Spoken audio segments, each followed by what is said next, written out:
In the last 8 months, scientists catalogued 47 creatures that had never been named, never been photographed, never been known to exist. Not theoretical, not predicted, found, pulled from a depth where the pressure would crush a car into a marble. And that's just what they brought back. The question isn't what they discovered, it's what they left behind. The deepest point of the ocean, the Challenger Deep in the Mariana Trench, sits 36,070 feet below the surface. To put that in scale, if you placed Mount Everest at the bottom of the trench, its peak would still be buried under a mile of water. The pressure at that depth is over 1,000 times what you feel standing at sea level. It is a place that humans have visited fewer times than we've put people on the moon. And we've been to the moon 6 times. Yet most of what lives down there we don't even know about. The ocean covers 71% of Earth's surface. We have mapped less than 20% of it. We have visually documented less than 5%, which means right now at this moment, approximately 97% of the ocean remains in darkness, unwitnessed, alive with things we cannot name. In 2026, a research consortium deployed submersibles to the Saya de Malha Ridge, an underwater mountain range that rises from 2,000-meter depths into zones where light has never arrived.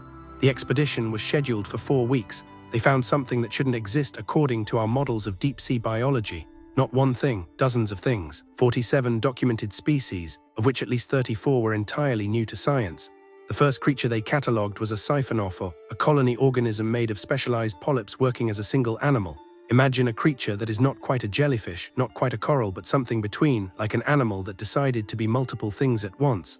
This particular siphonophore measured just over 150 feet long. To contextualize, a blue whale, the largest animal ever to exist, is about 100 feet. This creature is a translucent thread of specialized bodies drifting in water so cold it approaches freezing, so deep that photosynthesis is impossible, so airless that oxygen is almost a memory. And it had never been formally described. They held the camera on it, not for the dramatic swell, not for the cut. They held the camera as the creature drifted without acknowledgement of the presence watching it, the translucent body catching bioluminescence from smaller organisms around it, creating the impression of a living architecture suspended in absolute blackness. At second 7, when you realize the frame will not cut, when your thumb hovers over the screen and your chest tightens slightly, that's the moment. That's when you understand, this creature did not evolve for your gaze. This form of life is indifferent to being witnessed.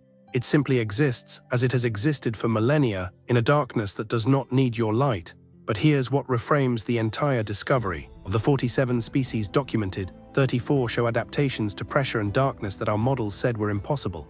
One species of fish, a haddle snailfish living at 8,000 meters, has a skeletal structure that should collapse under the pressure, yet its bones are reinforced with compounds of phosphate that don't exist in surface fish.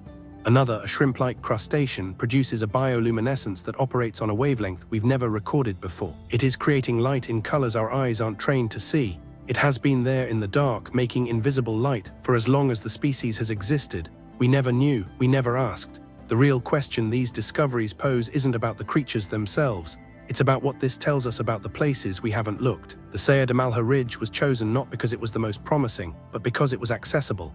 There are seamount systems deeper, more remote, farther from light. There are trenches and canyons and abyssal plains that have never been visited.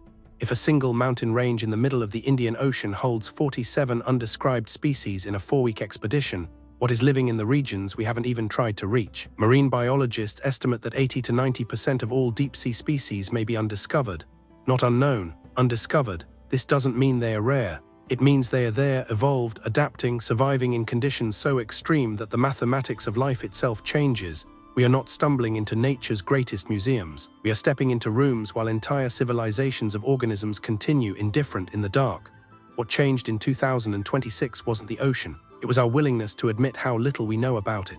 These 47 creatures aren't anomalies, they're evidence. Evidence that the world is stranger and more alive than we've been trained to believe.